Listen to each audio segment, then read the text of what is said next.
When you're up against a hostile room of people who don't want to be there, you need real strategies that get results. Welcome to From Hostage to Hero, the show that gives you practical advice you can use right now in the courtroom, boardroom, or classroom.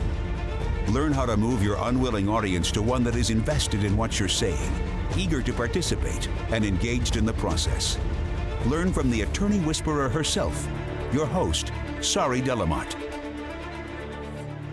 Well, welcome everyone to another episode of From Hostage to Hero. Today I'm here with Coach Marlo, who is a coach in the H2H playground and H2H crew bee, and my most favorite person to tease all the time, Kent Hammond, who is known as Kentiford around here, because if I love you, you get a nickname, and Kent got a nickname, so that means I love him sometimes, not all the time, but most of the time. Today I do, because he's here willing kind of to talk to us about his recent $2.4 million verdict with a tough case on liability. Welcome, Marlo, and welcome, Kent. Good morning. Thanks. Sorry. You're so welcome for being me. And so Marlo, you are here because Kent relied on you somewhat throughout this trial, and you talked him into doing this trial debrief with us. Who wants to talk to me about, kind of give me the overview of this case? What were we looking at? Kent, you want to take us there? Sure. It's a wrongful death case. It was a wrongful death case. My client was an 82-year-old father of 2 adult children, lives up in Flagstaff, Arizona. Well, actually, he lived on the reservation outside Flagstaff. He used to live in Flagstaff, but at the time he lived on the reservation outside Arizona. His truck broke down, so he called a tow company from Flagstaff, and the tow truck driver came out to pick up, it was a flatbed tow truck, and this is where the dispute arises in the whole case. They put the pickup truck on the flatbed, and it was our contention that the decedent was in his pickup truck on the flatbed and not in the cab of the tow truck. And as they're driving back to Flagstaff, a car crossed the center line and hit the tow truck head on, causing it to catch on fire. The decedent, our client's father, was badly burned, and probably 6 weeks or so after the accident died from his burn injuries. So the major dispute in the case was, where was the decedent at the time? Was he in his own pickup truck, or was he in the cab of the tow truck? Okay, so just on hearing that, immediately I'm thinking of all kinds of problems in the case, right? He's old. He's going to die anyway, right? We almost always have problems in wrongful death cases in general, because it's like, what's money going to do? But he's old. He, if he was in the cab of the truck, like, I could see jurors blaming him for that, right? You mentioned a reservation, so there might be some issues there with some racism around Native Americans. I'm assuming that's what you mean by reservation? Yes. So lots of problems here. So my question to you is, how did they not know where he was? Didn't someone pull him out of whatever? Talk to me about that. I'm so confused. Well, no, because he jumped out once the truck caught on fire, the tow truck caught on fire, which then started the pickup truck on fire. He jumped out of his pickup onto the roadway, and then soon thereafter he was badly burned. Then they had to intubate him, and then they took him to Flagstaff. They evacuated him to Flagstaff. So the tow truck driver says he was in the cab sitting right next to me. And when the accident happened, I got momentarily knocked out. I looked over and he wasn't there, which didn't make a lot of sense, because the amazing thing was, a tow truck driver, the impact was right to the driver's side where the fire started. So it would have been right underneath the driver of the tow truck. He was completely uninjured in the accident. So it just defied common sense that he would get out and completely escape, but the guy allegedly sitting next to him was badly burned, and the impact wasn't even on his side. So you're suing the tow truck company. Yes, we had resolved with the guy that crossed the center line. He had a minimum. So I was going to say that was the policy. other issue I was thinking Yes. is like, oh, well, it's the person who ran into this. So what crazy bastard would take this to trial? So talk to me a little bit about that. You know, looking at the facts of this case, which makes this even more amazing that you got such a great result on it. You obviously believed in it. What was happening for you when you got this case and you kind of started digging into it? I mean, I like the clients. The one was the one son was kind of the main son. I mean, he had a really close relationship with his dad. He had some rough edges, but he really cared about his dad, and the other one did too. He lived in New Mexico, and I really like the clients. And I mean, to this day, I know he was in his pickup on the flatbed of that tow truck. I just know it in my heart of hearts. Just everything said that. And for the tow truck driver just to completely lie about it, I think is what might have been the downfall of the case. If they had just not done that and fought about that so much, I think the outcome would have been different. Yeah, I hear some righteous anger in there too. Like, that's just such a stupid thing to lie about. And so I'm assuming that the guy never gained consciousness or was able to talk once he was intubated, and that's why we never heard from him, or He did later. Once they intubated him, they flew him to Flagstaff and they said, hey, we can't handle this burn patient. You got to fly him down to Phoenix. So he was at the burn unit in Phoenix, which is one of the better burn units in the country. And he did tell his sons and one of the nurses that I was in my pickup when the fire started and I had to jump out. Which brings me to a whole interesting point, and I don't know if I'll go there now. It was when we talked to the jury afterwards. One of the jurors said, well, why would he tell that story that he had to jump out of his pickup truck? If in fact, because their theory is that he jumped out of the tow truck and ran around to the driver's side door to try to help the driver out. And that's when he got burned. And one of the jurors afterwards said, well, which I never even thought of, but I thought it was so interesting. He said, why wouldn't he have told that story? Why wouldn't he tell his sons, like, I was a hero. I tried to get this guy out of his truck and I got burned. Yeah. In the process. If that's what happens, most people want to be a hero when he would have told that story. So yeah, absolutely. Marlo, you're kind of shaking your head as Kent is kind of dropping some of these things. What was your thoughts on this when you first heard about this case? Yeah, well, Kent called me maybe a week before trial and was like, well, I have this case, I'm taking a trial. Will you work on it? Help me clarify my opening and my voir dire. And it was pretty clear to me early on that this was a perfect example of our XY filter, right? So we've been working on this in the crew. This is Coach Jody's creation, the XY filter. If the jury believes X, we win. But if they believe Y, we lose.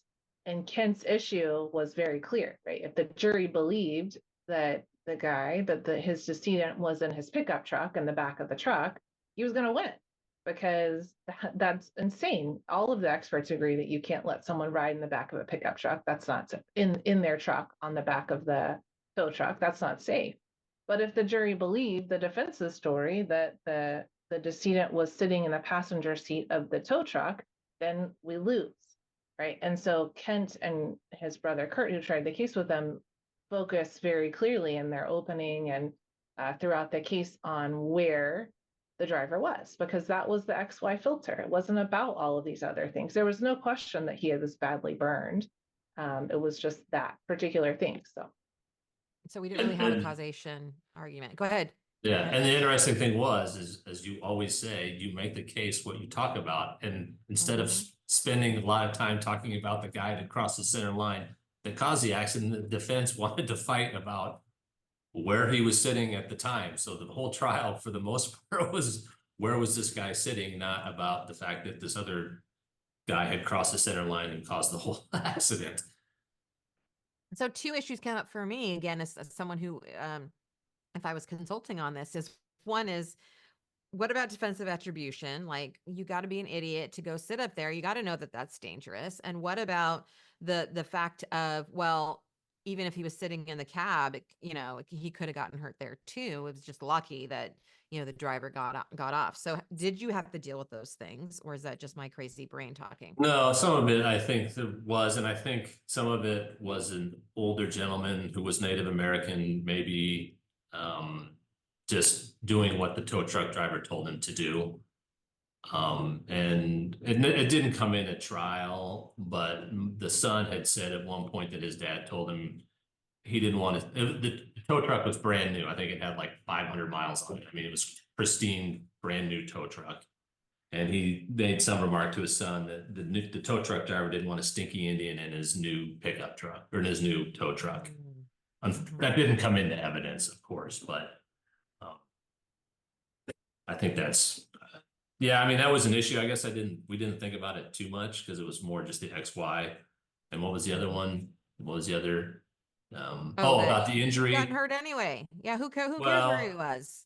Yeah, I think the fact that the tow truck driver the impact was right below where the gas tank was and it caught on fire right below him, escaped the cab of the tow truck without injury. I think I just said it's common sense. If the decedent was in the seat next to him and climbed out that door, he wouldn't have been hurt at all. Just like he may have been hurt, but he wouldn't have been burned because his burn is what caused him to die. Yeah. Yeah. How about the issue that he was 82 years old? He was going to die anyway. I mean, I talked about it in voir dire. I just talked about wrongful death cases and putting a dollar amount on that. Yeah. And they were able to overcome that. Marlo, what do you want to say there? Oh, I was going to jump in here because Kent and I talked after the trial, and I remember I asked him about resonant conversations in voir dire. He got shut down on an objection. He was able to pivot really beautifully using the profound loss question. You want to talk about that, Kent? Yeah, so let's talk about let's back up for just a minute because I want to hear about that too. But how did you do voir dire in general? Did you do an H2H voir dire with funnels and all of the things?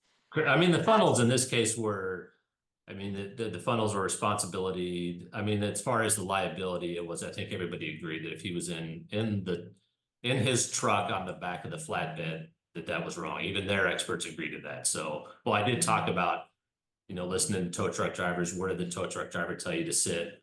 Experience with people with tow trucks. That wasn't going to be the big issue. I was somewhat concerned about how do you determine, I think in voir dire, I talked about how do you determine if you have two competing stories, what do you use to try to determine who's telling the truth or what's the true story? And then the other funnel was just the responsibility funnel. What'd they say in terms of how do you determine who's telling the truth? A lot of this is common sense stuff that you would listen to the person, try to judge their credibility, what other facts supported their, were there other independent facts that would support one version versus the other that are not, biased facts, just plain facts or evidence to support one or the other. Because I thought we had that on our side in this case. So it sounds like where you ran into some trouble is in the price versus value conversation. What was the actual objection there? Well, some of it was probably my clunkiness with that. That's the first time I had done it, to be honest. So we started getting into it, and then he objected, like, this has nothing to do with, because I started doing, I did the one about the medical bills because we did have medical bills as part of the damages, and then I talked about the non-economic damages, and I started to get into it, and he objected. And I don't remember exactly what his objection was, but the judge is just like, move on, Mr. Hammond. So then I just I pivoted to, and I think it was Randy McGinn. I had seen at TLU who used it, which I'm not original. I basically stole it from her. Like, this is a wrongful death case, so now I'm going to ask some questions about people that have lost somebody and the profound impact that's had on your life. Yay! And so we got, and almost everybody on the jury. And I think even before I prefaced that with who has a relationship, because now that I'm thinking about it, to go back to the 82 years old, in voir dire, I talked about the fact that you may have adult children. Does that really change the nature of the relationship, even though you might have an elderly adult and adult children? Is that a relationship still important, even though you're adult? Your dad or mom might be elderly, and some people said it made it more, the scarcity of time makes it more important. That's kind of where I touched on that. Sourcing it from the jury. So how did, as you were doing your voir dire and you were getting the answers and you had to pivot on the price versus value, what was the feeling during that time? Were you like, I'm getting what I need, or, oh my God, I don't know what these people think? I mean, what was happening for you? Well, as Marlo knows, in Arizona, we have the strange rule which was enacted, that you no longer have peremptory strikes. So we only have for cause That's right. strikes. So you have to try That's to right. develop, most of the people were, I think I only had one for cause challenge. Most of them seemed to be in tune, I guess. I seem to like them. They all seem to be responsive. So I didn't have Love anybody that. and and I guess working with you for what, 10 plus years now? I've always thought, and I know you preach the same thing, is that juries just, at the end of the day, just want to do the right thing. That's right. That's right. And did you believe that in this case? Yes, I did. I've always kind of felt that in my heart of hearts that, that they're not your enemies. The juries at the end of the day just really want to do the right thing. And listening to them afterwards and talking about how they deliberated definitely brought that home to me. I love this. And I want to commend you because, in a wrongful death case and you're going in Arizona, this new law that, you don't have peremptory, or this new change that you don't have peremptory challenges, it could have been very, very easy for you to be like, fuck all that Sari's telling me. I'm going in with some old school voir dire, finding these people who are going to kill my case and knocking them off for cause. And you only had one for cause challenge and got this great result. Marla, remind me if there's something that I'm not covering, but I do know that there is a story about someone calling you a greedy bastard, or what is this that I need to hear about? I think it was more of an implication. Yeah, well, basically, I don't think the defense attorney used those in closing argument after my ask, which was, so we had $1 million in non-economic damages. And I kind of used that as an anchor on my wrongful death damages to say, look, they spent $1 million to keep this guy alive for 6 weeks. What is his life worth for the next, I think the life expectancy was about 4.5 years. So I used that as an anchor to say, well, that's at least worth $1 million a year. So I used I think it was like 4.5 for each son for their dad. And I don't think the defense attorney thought I was going to ask for that much. So I think he was a little surprised and basically insinuated that we were just greedy trial lawyers in his closing. So you asked for, what was that, about 10 million total? Yeah. Okay. And so did the jurors give you any feedback on why they awarded 2.4? No, because only 4 of them stuck around, and basically what they had done, they had averaged, well, they gave us the $1 million, and then they each, and when we talked to them, they had like a chart at the bottom of a whiteboard in the jury room, and they each went and said, I think the wrongful death case is worth X for all 10 of them. And then they just averaged. So there was some on the high end and some on the low end, but obviously more on the lower end from what I asked for. Yeah, but the defense attorney said it was worth, I think he said 100,000 each. My goodness. My goodness. Well, that's a fantastic result for that. It's very interesting. We had a trial lab here a couple of weeks ago, and they were asking for 77 million. But right before the ask in the opening statement, he mentioned that the gentleman was 66 years old and that he would need, by the time he was in his 70s, he would need full-time care. And nearly all of the jurors originally started, because we taped deliberations, with 66 million.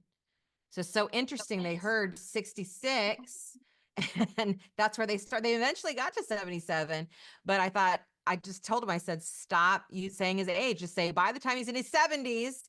And so I'm wondering, when you say you anchored, the 1 million, maybe to anchor higher next time, but it still was a fantastic result.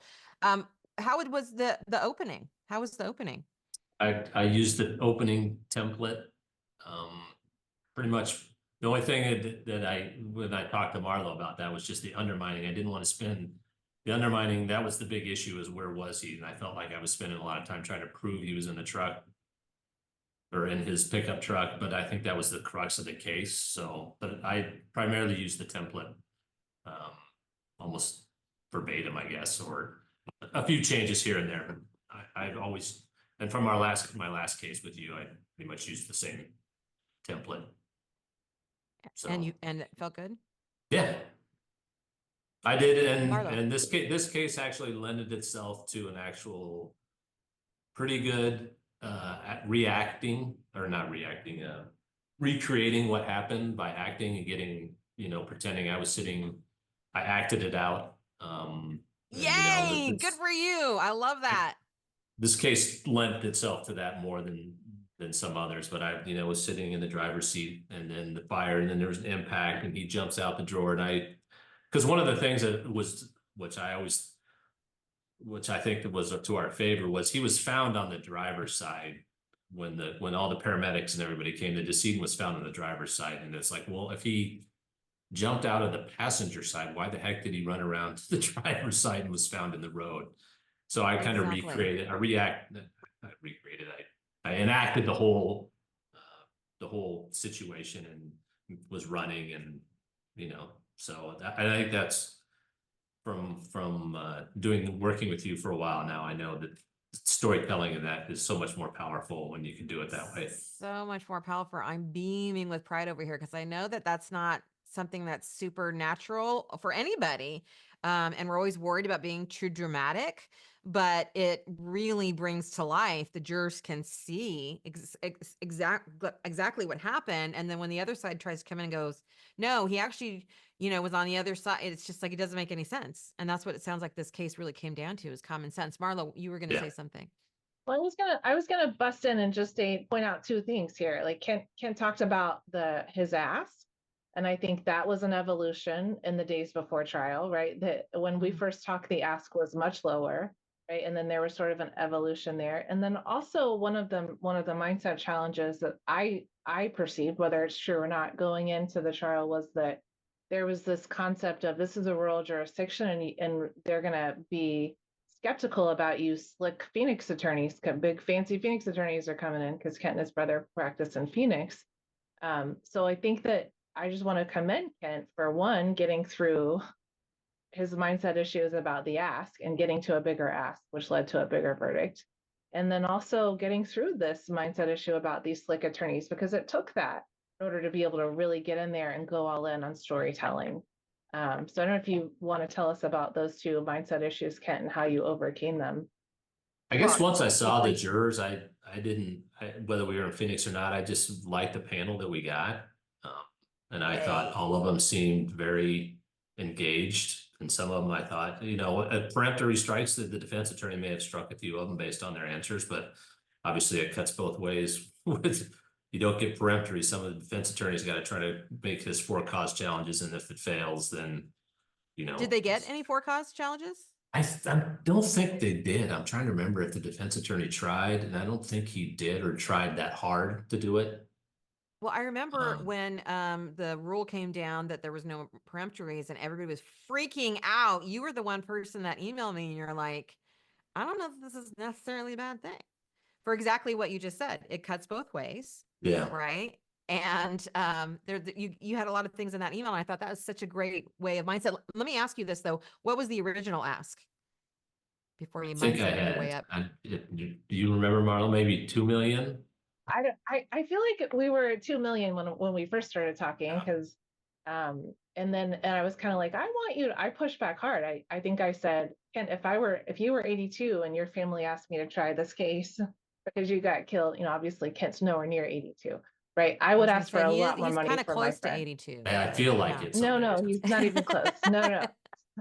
Anyway, but I remember pushing back hard, and then it just took that nudge, and then I think it evolved after that. So it was like 2, and then it went up to something. I just think that's like interesting because we've been talking a lot about big data, right? Or big daddy, as I like to say around here, and how my issue with big data is that they're like, ask for this number and you'll get this number. And I say, well, the reason you're getting this number is because you believe you can get that number. Right? It's not because I asked for more, I got this. It's because I believed I could get this. And so I had a sense before you told me that the actual number that you were asking for before was somewhere around 2.4 million, which guess what is exactly what you got. So I think there's some mindset around, right? Okay, I'll ask for the bigger number, but I really think I can get 2.5 or 2.4 which is what you got. So I just want to point out that there, right here at H2H, we're not about, well, ask for this bigger number because then they'll reduce it. It's, ask for and believe in that bigger number and you'll get it. So I'm just wondering if part of that was, I know I can get 2.4 now that I'm asking for 10. I think I just evolved through trial, and I it's interesting because I tried it with my brother, and my other brother is also a lawyer who lives in Flagstaff, so he came and watched the closings. And I told the jury in closing, I said, look, I don't like to talk. Money makes me uncomfortable. It's just something when growing up, we didn't talk about money. My parents never talked about money. So it wasn't something, so talking to you about it makes me uncomfortable. And I think, and I don't know if I got this from you, or I'm afraid if I ask for too much, you're just going to think I'm some greedy lawyer. But if I ask for too little, am I really doing my clients justice? And I kind of talked about that. And I thought, and I just said, I think this is what the right number for this case is. You may agree with me or you may disagree with me. But yeah, money, and I know you've talked about this a lot, is not something that I'm comfortable. I have some shit with my money. Yes, money shit. Yeah. Yes. But you also have shit with your money, which is a problem I think you should fix. But yes, because I think when we tell the jury, you know, I mean, I think it's this number. You know, you guys decide. It not that there's anything wrong with that, but we really need to come with, this is the right number. You may disagree, but this is the right, like really getting all the way behind it. And so that they're like, okay, that is the right number, right? Versus, you know, we think it's this, but you know, you guys can decide. And so that will be the next iteration of your growth. I do love in the notes here that Marlo sent, that burden of proof. So you saved it for closing and the jury still totally got it. So talk to me a little bit about that. We talk a lot here in H2H about how they never understand it, voir dire. They always think you're trying to cheat. We don't have to prove it that much. Right. So we here at H2H are like, don't even cover it, which is sacrilege to most trial attorneys. Talk to me a little about that, Kent. Yeah, I didn't, and I never really thought, I've tried it in voir dire before, talking about burden of proof, and I don't think I ever got anybody that really ever asked questions, or they're just kind of like, oh yeah, it just never seemed to be that resonant of a conversation in voir dire before, so I didn't even discuss it. I just from the closing template, I just put, I used a lot of easels and whiteboards, or not whiteboards, but charts, flip charts, but I had the jury instruction blown out and basically described it as just more probably true than not. And then I just went through the evidence and kind of laid it out and said, on like almost like not an easel, but a scale. And I said, you know, all this over here, and then really they just have this. This is their whole defense. And so that more probably true. And then I went through the whole, this makes your job easier because you don't have to be 100% certain. Yay. Mostly, I mean, I use most of your. You do listen to me. I do. Time to time. Use most of your template. I love that. And what Ken is saying there, for those of you who don't know, is when we talk about preponderance, which is almost always in closing, which is the perfect place to talk about it. We don't use it as a way to get out of something. I don't need to prove it. It's, guess what? Your job is easier than you might think. You don't need to be 100% sure. You just need to figure out which one is more likely than not. That's in fact what the judge is going to tell you. And they're like, oh, thank God. So we give it as a gift versus as something that helps us as lawyers. Marlo, closing thoughts from you, and then I'm going to come back to Kent for our last thoughts on the matter. Well, I want to go back to the preponderance thing. I mean, not only did Kent save it for closing, he didn't touch it in voir dire, which so many people are tempted to, particularly in Arizona where we don't have peremptories. He didn't do it in opening, which everyone's tempted to go there in opening. He did it in closing. And then the jurors who stayed came back and they kept giving it back to him. They kept giving him back preponderance, right? Kent, the ones who were there, they got it so clearly. So yeah, they were. And when we talked to him afterward, I think there was 4 of the 10 or 5 of the 10 that stuck around. But I think the defense attorney asked, and they said, well, you know, more probably true than not, we think he was in his pickup. We weren't 100% sure. And then they wanted to know, like, where was he? That's like, well, that's really a question that nobody really knows, because they thought like we knew. I'm like, no, that we don't either. But they spit it back to me. A number, at least one of them kept saying, well, if we looked at it as the more probably true than not, we thought he was in his pickup.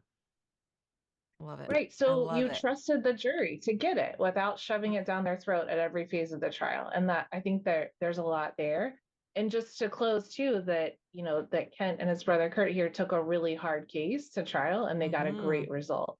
And just to run a victory lap for Kent, so proud of the work he did here. One interesting thing is in my closing, I had it because we were always concerned about it because I had done some focus groups and a lot of people blamed the driver that crossed the center line.